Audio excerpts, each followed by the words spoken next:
I am well aware that this is St. Patrick's Day and that those of Irish descent will be luxuriating in the day. But the Scots also have a few things to say about that day. The Celtic Gaelic peoples covered a great deal of ground back in the day, not limited to the British Islands, so I'm not going to wander too far afield.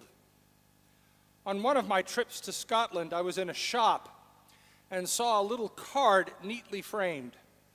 There on the card were these words: "We're all Jock Thomson's bairns." Now for the Scots, anything worth saying was said by Robert Bairns. Don't laugh too hard. In America, anything worth saying was said by Mark Twain, or at least so it seems. But I can tell you that after exhaustive searching, there is no evidence that Bairns ever said it exactly that way. The closest he ever came was in his poem, "A Man's a Man for All That." There he wrote, "Then let us pray that come it may, as come it will for all that sense and worth o'er all the earth may bear the gree and all that. It's comin' yet for all that man to man the world o'er shall brithers be for all that." Did you hear it? Despite the exclusive and overly sexist language, Bairns, the poet of the common folk and the prophet of world peace and unity, calls us to pray for that day to come when the people of earth shall one great family be. Pray for that day to come, and come quickly. And that's really what the little sign in the gift shop was saying. We're all Jock Thomson's bairns. A bairn is a child in the language of the lowland Scots. And the name Jock Thomson is a general Scots name like John Doe or Mary Smith. The saying simply means that we are all of the same family, going all the way back to Father Adam and Mother Eve, back to that day when God created the heavens and the earth, and then, in what seemed like a good idea at the time, created humankind and placed them in a garden in the east. We're all Jock Thomson's bairns. If Bairns didn't say it, he surely could have. For it was Bairns who, near the time of the French Revolution and the American Revolution, was preaching an equality of all people, an idea that was as far-reaching and progressive then as it may seem to be now. But unity and common heritage is not the theme of the parable before us this morning. In the parable of the workers in the vineyard, we encounter something quite different. The parable is fairly straightforward and does not require a great deal of explanation. A landowner goes out to hire day workers early in the morning, perhaps at daybreak. And then at 9 o'clock in the morning, he hires more. And again at noon, and 3 in the afternoon, and even more at 5. At the end of the day, he calls together all of the workers and pays them for their labor. And everyone receives exactly the same wage. Everyone is paid exactly the same, whether they started working at daybreak or late in the afternoon. The first hired workers grumble and complain because they have been working since early in the morning. Surely they deserve something more than those hired late in the afternoon.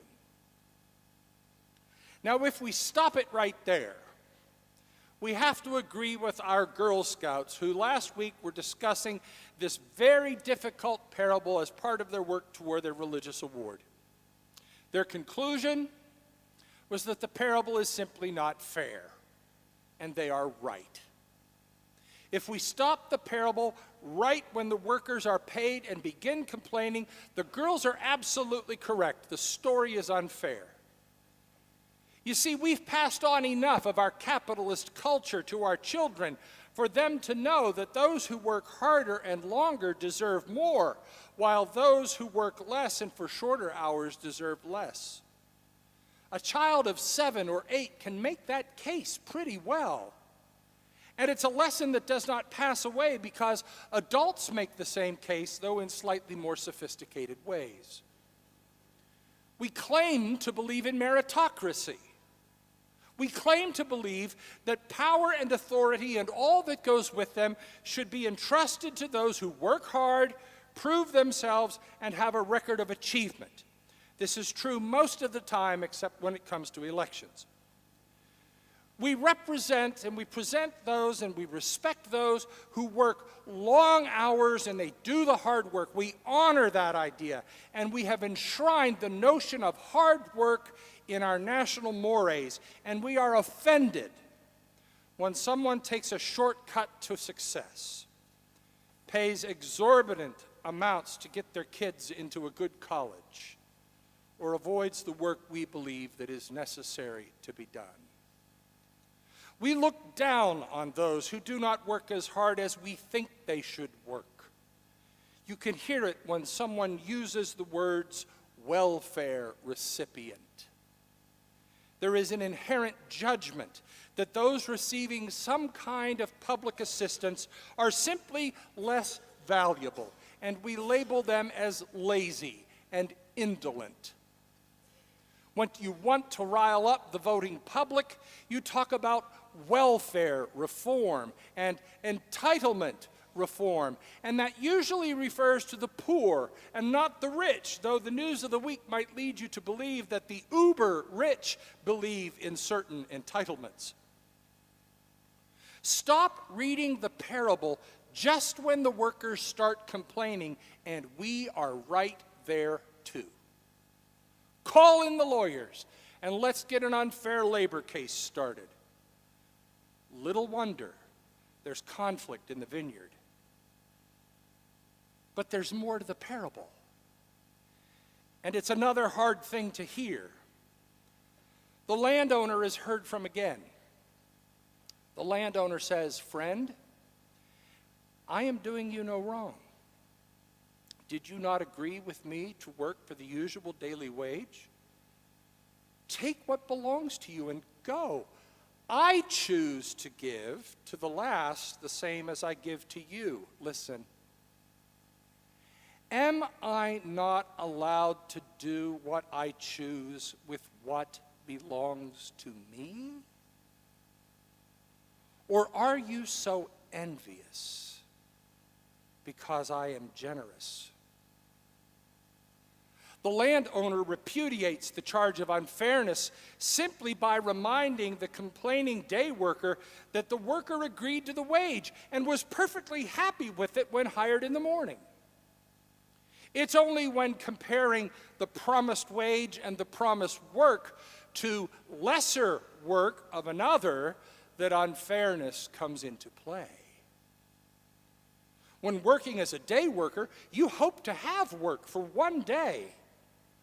The first hired were assured of a day's work for a day's wage.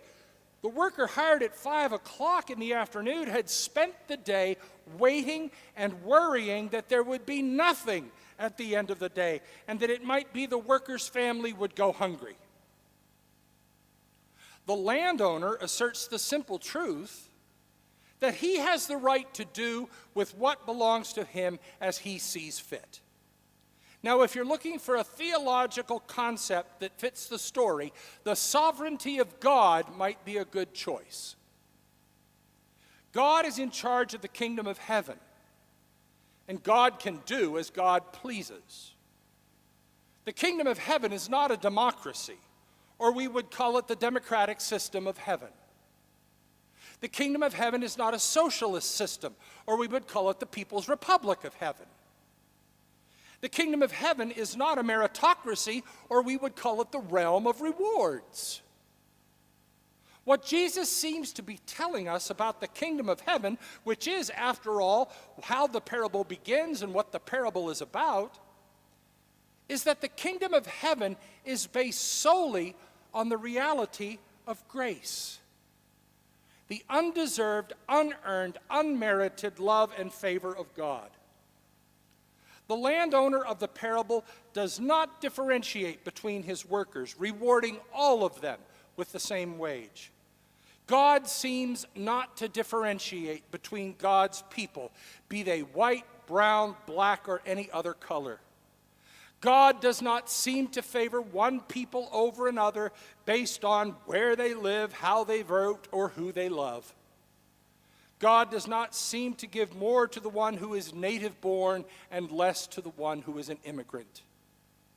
God doesn't seem to care if the building has a cross, a Star of David, or a crescent moon, or any other symbol that represents the people who gather there. And if we don't like that idea, is it because we are envious that God would care for someone who is so different from us?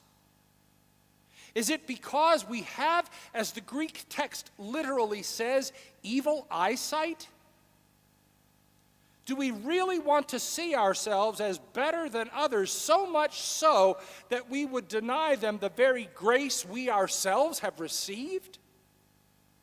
Are we so jaundiced and jaded in our faith that we believe ourselves superior to all other people, and we actually believe that God can love only us and those like us? Have we become so confident of our privilege that we believe ourselves better than others? Do we fancy ourselves as more worthy, more deserving because we are white, educated, male, or heterosexual? Do we see ourselves as more valuable because we have resources, property, and the means to influence power? Do we expect respect because of our ancestry or our ability to control others? These are the very things at the very heart of the carnage in New Zealand this week. These are the elements of white nationalism, a sin so grievous that it will demand future attention from this and every pulpit. Hear this clearly. Nationalism, in all of its virulent forms, comes from the bowels of hell.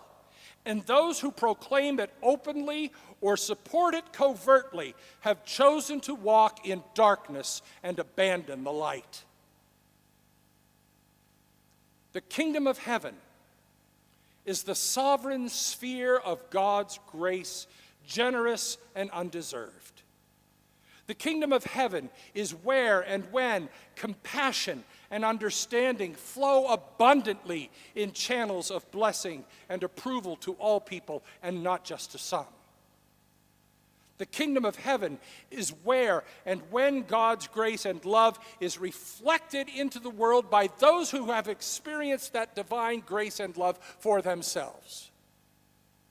The kingdom of heaven is where and when bridges of understanding and acceptance are built between peoples of differing and various backgrounds. The kingdom of heaven is where and when humble lives are lived, and arrogance and self-importance are set aside.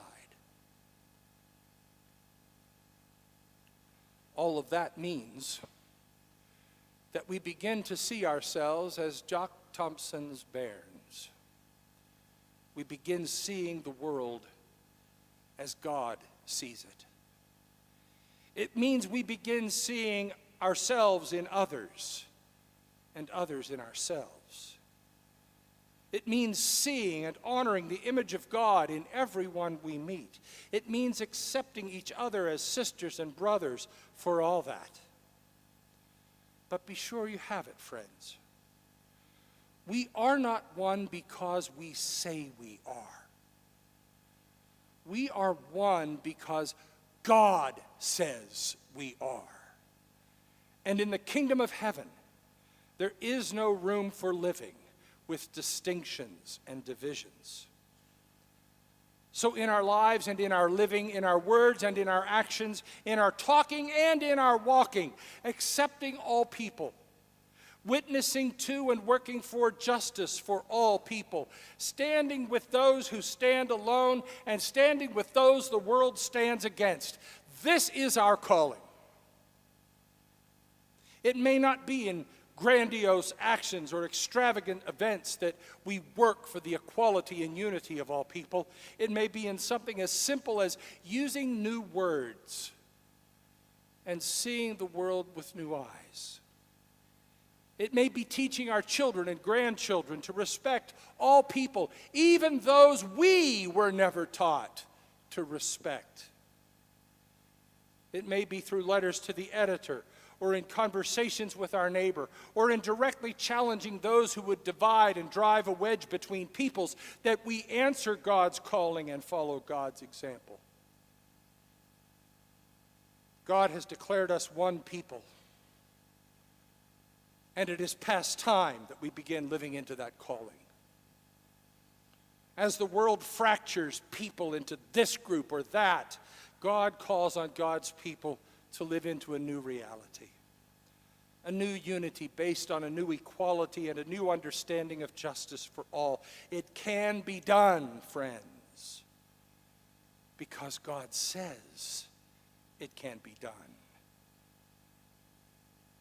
Are we really Jock Thomson's Bairns? The answer is yes. Yes, we are. Really? Really. In Jesus Christ, God has broken down every dividing wall and once and for all time made us one. And the kingdom of heaven is a realm of generous grace, compassion, and unbreakable unity. Work and pray for that day to come when all people rejoice in being the united and equal people of God, for now and evermore. Amen.